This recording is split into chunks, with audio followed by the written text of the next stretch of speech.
Hey y'all, it's Albie. Welcome back to my channel. Today I will be going over some kind of weird and unorthodox romances. So the first one is The Merman's Kiss by Tasmin. Y'all, it was interesting. It does have some pretty major triggers.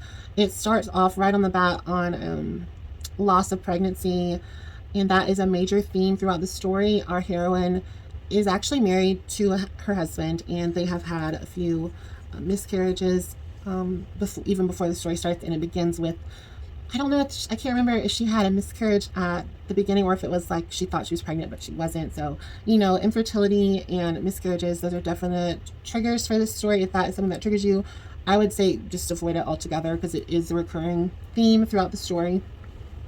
So I picked up this book a while ago. I think it was free. It is the first in the series, and y'all know, obviously, I love mermaids, and I was like, oh, this is a merman, human female romance. I want to check this out. It might be like a merman version of Ice Planet Barbarians, which I think it kind of is in the series. But even though I give this book 5 stars, I don't know if I'm really going to continue with the story because it was just kind of bonkers. Like, there's a scene where the hero is, pleasuring the heroine, and he just stops doing what he's doing and starts singing. I kid you not. It says, fiddle in her faddle, and then he starts to sing. And I'm like, what? And there was a lot of times where the language was almost, well, I don't think the author intended it for it to be silly, but it really just made me laugh. And I think I said that in my review. I was like, this book was kind of weird, but it made me laugh and it was a good time. So I'm giving it 5 stars. And that's basically why. So it does have some hard-hitting themes, but it's just bonkers. If you want a bonkers romance that is like, what in the world, then The Merman's Kiss, which, it's out there. It was different. If you want something different, it's usually free on Amazon, or it's like $1 or something. So I mean, pick it up just for the interesting, memorable scenes. That scene will stay with me for a long time. I had to share that with my friends. I think I even shared it on Instagram. Oh my goodness. And there's some more, not as interesting as that, but there's some other scenes that are like, what in the world? It's a short book. It's like 130 or 140 pages. I read it in like an hour or so. So a quick read, a fun read. If you want to get your TBR goal, it's a good book to get because you'll read through it and you'll be like, oh my goodness. So I've said that enough. I'll go into the next one. It's even more memorable. Let's say it that way. It was also 5 stars. It doesn't take much for me to give it a 5 stars, but it's going to stay with me for a while. So this was Unhinged, an erotic door romance by Vera Valentine. You're thinking, wait, what does that mean? It means what it says. It's an erotic door romance. So I will say, I don't know if I would call myself disappointed, but the hero of the story, which was originally a door, literally, he is sort of magically transported into a human male. And, that's going to work for the long run for the story. I mean, there's only so much you can do with a door. I mean, unless it's the door at the end of Titanic, it's not going to be that memorable, even though that wasn't even a door. That was like the wall. Never mind.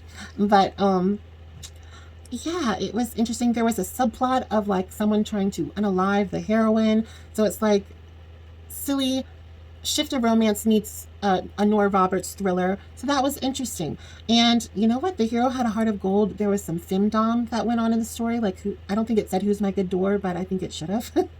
There was a lot of knob puns. If you're British, you definitely know a knob on a male, or you may not know, but you know what I mean. You've heard that slang terms, very fun, very funny. And there was a lot of times where the door was thinking about how her slender fingers just grasped the knob and turned him, and he felt the warmth of her on his cool skin, or cool metal. It was memorable. It was fun. Would I read another book by Vera Valentine? Yes, I would, because it was just interesting. My mom said that I should write a erotic romance that involves dryer lint. So if there's a dryer lint shifter romance that is out there, I'm coming for your job. No, I'm just kidding. But, interesting to say the least. I'm not going to bash anyone. I thought it was fun. I saw it on Instagram. I don't know if someone read it or they just shared it, and I was like, you know what, this needs to be read, and it's going to be read by me and shared by me on my YouTube channel, because who else has heard of this story and thought, who's going to read that? Well, here I am. I read it. It was a good story.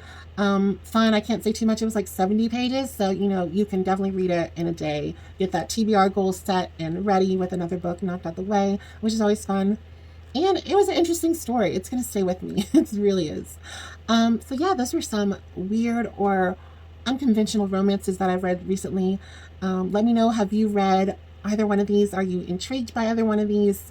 And let me know in the comments, what's the weirdest or most unconventional romance that you have read to date? Is it something a little more conventional like Birthday Girl or Credence by Penelope Douglas? Did you read the Potato Shifter book? I know my friend Justine, I don't think she's read it, but she talks about it, and like, I want to know, like, is the potato in places, or is it just, do you eat the potato? Do you put the potato in a cavern of sorts? You know, what's going on with the potato?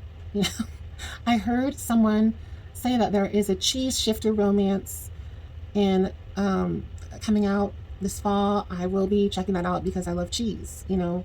I mean, I've read a few other interesting books along the way. If you go back early in my channel, I read Baby Gravy, which is an erotic Thanksgiving romance. It is a human, it's all humans. It's no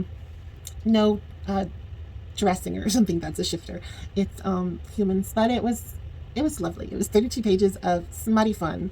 So, you know, I'm always down for a good smutty fun read. You know, I read highbrow stuff. You know, I went from reading Marcel Proust to a door shifter romance. And you know what? I'm very happy with that choice. Everyone, I blobbed on too much. Have a wonderful day. Don't forget to like, subscribe, share, and comment, and I will see y'all soon for another video. Bye, everyone.